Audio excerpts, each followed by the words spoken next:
জানিয়ে দেব সর্বশেষ আপডেট বাংলা সংবাদ। শুরুতেই শিরোনাম। রয়টার্সকে সাক্ষাৎকার, সব হত্যাকাণ্ডে শেখ হাসিনার বিচার ও দুর্নীতির তদন্ত, পক্ষপাতিত্বহীন তদন্ত দাবি কানাডার। এরপর ধরা খেল স্বরাষ্ট্রমন্ত্রী আসাদুজ্জামান খান কামাল। এবং সবশেষে দেখবেন হাসিনার পদত্যাগ ঘিরে ধোঁয়াশায় ইউনূসকে নিয়ে হাসিনা মোদির নতুন ষড়যন্ত্র, থাকছে বিস্তারিত প্রতিবেদন। এতক্ষণ শুনছিলেন সংবাদ শিরোনাম, এখন থাকছে বিস্তারিত। আগামী এক সপ্তাহের মধ্যে দ্রব্যমূল্য জনসাধারণের ক্রয় ক্ষমতার মধ্যে আনতে বাণিজ্য মন্ত্রণালয়ের অধীনস্থ সব দপ্তরকে আলটিমেটাম দিয়েছে বৈষম্য বিরোধী ছাত্র আন্দোলন। এই সময়ের মধ্যে পরিস্থিতি নিয়ন্ত্রণে প্রয়োজনীয় ব্যবস্থা গ্রহণ করতে না পারলে এসব দপ্তরের কর্মকর্তাদের পদত্যাগ করার আহ্বান জানানো হয়। আগামী বৃহস্পতিবারের মধ্যে পুলিশকে কাজে যোগ দেওয়ার আহ্বান জানিয়েছেন অন্তর্বর্তীকালীন সরকারের স্বরাষ্ট্র উপদেষ্টা brigadier general M Sakhawat Hossain. এ সময়ের মধ্যে কাজে যোগ না দিলে চাকরি থাকবে না বলেও জানিয়েছেন তিনি। ছাত্র জনতার অভ্যুত্থানে পদত্যাগের করে দেশ থেকে পালিয়েছেন সাবেক প্রধানমন্ত্রী শেখ হাসিনা। এরপর থেকে গা ঢাকা দিয়েছেন এমপি মন্ত্রীরা। একই চিত্র বাংলাদেশ ক্রিকেট বোর্ডের বোর্ড সভাপতি নাজবুল হাসান পাপন রয়েছেন আত্মগোপনে। পদত্যাগ করে পালিয়ে যাওয়া সাবেক প্রধানমন্ত্রী শেখ হাসিনা সরকারের দুজন কর্মকর্তার বিরুদ্ধে নিষেধাজ্ঞা দেওয়ার জন্য যুক্তরাষ্ট্রের পররাষ্ট্রমন্ত্রী অ্যান্টনি ব্লিংকেন ও অর্থমন্ত্রী জ্যানেট ইয়েলেনের কাছে চিঠি লিখেছেন 6 জন কংগ্রেসম্যান। এর মধ্যে সিনেট ফরেন রিলেশনস কমিটির ডেমোক্রেট দলীয় সদস্য সিনেটর ভ্যান হোলেন বলেন, বাংলাদেশের যেসব নৃশংস দমনপীড়ন চালিয়েছেন তাদেরকে অবশ্যই জবাবদিহিতায় আনতে হবে। যেহেতু আমরা শান্তিপূর্ণ ও গণতান্ত্রিক বাংলাদেশকে সমর্থন দেওয়ার জন্য অব্যাহতভাবে কাজ করছি, তাই আওয়ামী লীগের সাধারণ সম্পাদক ওবায়দুল কাদের ও সাবেক স্বরাষ্ট্রমন্ত্রী আসাদুজ্জামান খান কামালের বিরুদ্ধে নিষেধাজ্ঞা দেওয়ার জন্য প্রশাসনের প্রতি আহ্বান জানাচ্ছি। এ খবর দিয়েছে বার্তা সংস্থা রয়টার্স। এতে আরও বলা হয়, সম্প্রতি পদত্যাগ করে পালিয়ে ভারতে চলে গিয়েছেন শেখ হাসিনা। এরপর নতুন তত্ত্বাবধায়ক সরকার নিয়োগকে আনুষ্ঠানিকভাবে স্বাগত জানিয়েছে যুক্তরাষ্ট্র।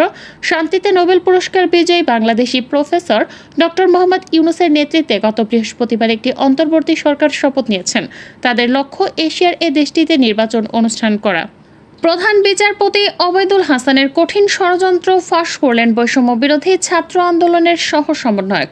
শেখ হাসিনাকে এক্স প্রধান বিচারপতি সিনহা যেভাবে অবৈধ ঘোষণা করতে চেয়েছেন, ঠিক তেমনই ষড়যন্ত্র করেছিল ওবায়দুল হাসান সহ কয়েকজন। তিনি জানান, সজীবগঞ্জের জয় এতদিন আপনাদের সাথে আমি নাই, মা নাই বলে হঠাৎ গতকাল রয়টার্সকে বলেছে তার মা পদত্যাগ করেননি। এটি একটি পরিকল্পিত ঘোষণা ছিল, যা বোঝা গেছে আজ। সেনাবাহিনীর নিচের দিকের অফিসাররা যদি জনগণের পক্ষে না থাকতো, তাহলে আজকে আরেকটা রক্তের বন্যা বয়ে যেত। আজকেও সেনাবাহিনীর ছোট অফিসাররা রক্তক্ষয়ী সংঘর্ষ থেকে ছাত্র জনতাকে বাঁচিয়েছে। আজকে একটা কুয়ের প্ল্যান করেছিল জয় এবং আরাফাত, কিন্তু সঠিক সময়ে সেনাবাহিনীর গোয়েন্দারা ছাত্রদের কাছে তথ্য ফাঁস করে দেয়। এই তথ্য জানার পরে জুডিশিয়াল কু রেখে দেয় ছাত্ররা।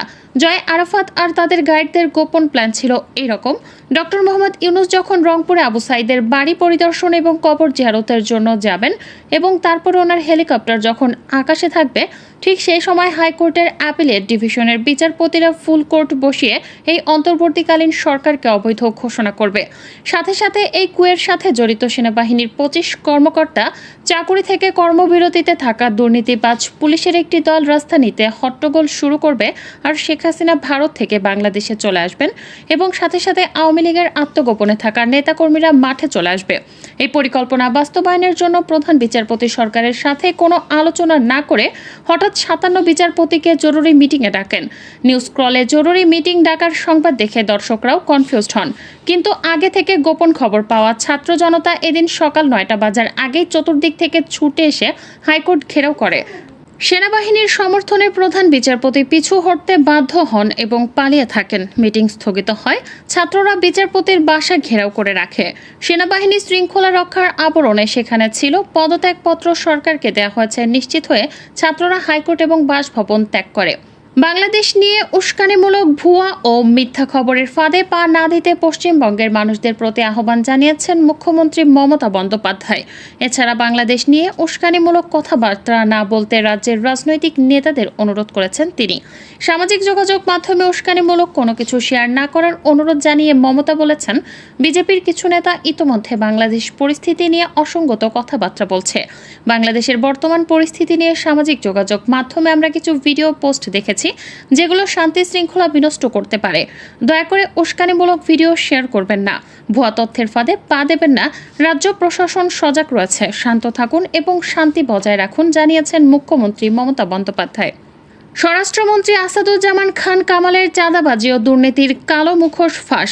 2008 সালের নবম জাতীয় সংসদ নির্বাচনের আগে আসাদুজ্জামান খান কামাল ছিলেন তেজগাঁও থানা আওয়ামী লীগের সভাপতি। নবম জাতীয় সংসদ নির্বাচনে আওয়ামী লীগের মনোনয়ন পেয়ে ঢাকা 11 আসনে এমপি নির্বাচিত হন তিনি। পরবর্তীতে স্বরাষ্ট্র প্রতিমন্ত্রী এবং স্বরাষ্ট্রমন্ত্রীর দায়িত্বপ্রাপ্ত হন। রাজনৈতিক পদবি বৃদ্ধির সাথে সাথে বাড়তে থাকে সাবেক এ মন্ত্রীরা অন্যায় আর অপকর্মের ভাণ্ডার। অনুসন্ধান বলছে, পুরো তেজগাঁও এলাকা এবং শেরেবাংলা নগর এলাকার চাঁদাবাজি টেন্ডারবাজির পুরো অর্থ যায় সাবেক এই স্বরাষ্ট্রমন্ত্রীর কাছে। এসব টাকা তোলার জন্য তার ছিল একটি বিশ্বস্ত সিন্ডিকেট। সময়ের সাথে সাথে সেসব সিন্ডিকেটের সদস্যদের মুখোশ উন্মোচন করব আমরা। তবে আজ শুধু এই সাবেক স্বরাষ্ট্রমন্ত্রীর বিষয় জানার পালা। সাবেক এই মন্ত্রীর নামে শুধু রাজধানীর কারওয়ান বাজার থেকে প্রতিদিন প্রায় 1.5 কোটি চাঁদা তোলা হতো। ফুটপাতে বসা বাজার, মাদক এবং আবাসিক হোটেল থেকে উঠানো হতো এসব চাঁদা। এই টাকা মন্ত্রীর হাতে পৌঁছে দেওয়ার জন্য দায়িত্ব দেওয়া হয়েছিল মন্ত্রীর এপিএস মনির হোসেন সহ আরও 2 জনের হাতে। মন্ত্রীর এই কালো টাকা জমা রাখত আরও একটি সিন্ডিকেট। তাদের একজনের নাম গোলাম কিবরিয়া ওরফে বড় মনির, যিনি টাঙ্গাইল শহর আওয়ামী লীগের সাবেক সহসভাপতি এবং টাঙ্গাইল 2 আসনের সাবেক সাংসদ তানভীর হাসান ওরফে ছোট মনিরের ভাই। বড় মনির 2023 সালে কলেজ ছাত্রীকে ধর্ষণের মামলায় গ্রেপ্তার হন। পরবর্তীতে ওই ছাত্রী অন্তঃসত্ত্বা হয়ে পড়ে। তবে মনির জেল থেকে জামিনে বের হওয়ার পরপরই ওই ছাত্রীর রহস্যজনক মৃত্যু ঘটে। এ ঘটনায় মামলা তদন্তের দায়িত্বে ছিল পিআইবি। তবে স্বরাষ্ট্রমন্ত্রী পিআইবি প্রধান মনোজ কুমারের মাধ্যমে তদন্তে প্রভাব খাটান। পরে জেল থেকে বের হয়ে আবারও নতুন করে আরেক ছাত্রী ধর্ষণ মামলায় ফেঁসে গেলে স্বরাষ্ট্রমন্ত্রীর সহায়তায় দেশ থেকে পালিয়ে যান বড় মনির। এছাড়াও 27 নম্বর ওয়ার্ড আওয়ামী লীগের সাবেক সাধারণ সম্পাদক কাজল শেরেবাংলা নগর এলাকায় এক ত্রাসের রাজত্ব কায়েম করেছিল, যার সবই হয়েছে সাবেক এই স্বরাষ্ট্রমন্ত্রী আসাদুজ্জামানের ছত্রছায়ায়। চাঁদা না দিলে শেরেবাংলা নগর এলাকায় বিভিন্ন সরকারি কার্যালয়ে উন্নয়ন কাজ আটকে দেয়া, প্রকৌশলীদের মারধর করা, হাসপাতাল কেন্দ্রিক ঠিকাদারি থেকে শুরু করে ফুটপাত দখল, বিভিন্ন বেসরকারি প্রতিষ্ঠানে চাঁদাবাজি সবই একা হাতে নিয়ন্ত্রণ করত এই কাজল। এসব কালো অর্থের বেশিরভাগই অংশ সরাসরি পৌঁছে যেত সাবেক স্বরাষ্ট্রমন্ত্রীর হাতে। লুটপাটের এসব অর্থের বেশিরভাগ অংশই স্বরাষ্ট্রমন্ত্রী পাচার করেছেন দেশের বাইরে। এছাড়াও এসব অর্থের ক্ষুদ্র অংশ দিয়ে শতকোটি মূল্যমানের সম্পদ কিনেছেন রাজধানীর তেজগাঁও, ধানমন্ডি, সেন্ট মার্টিন সহ গাজীপুর, আশুলিয়ার মতো বিভিন্ন জায়গায়।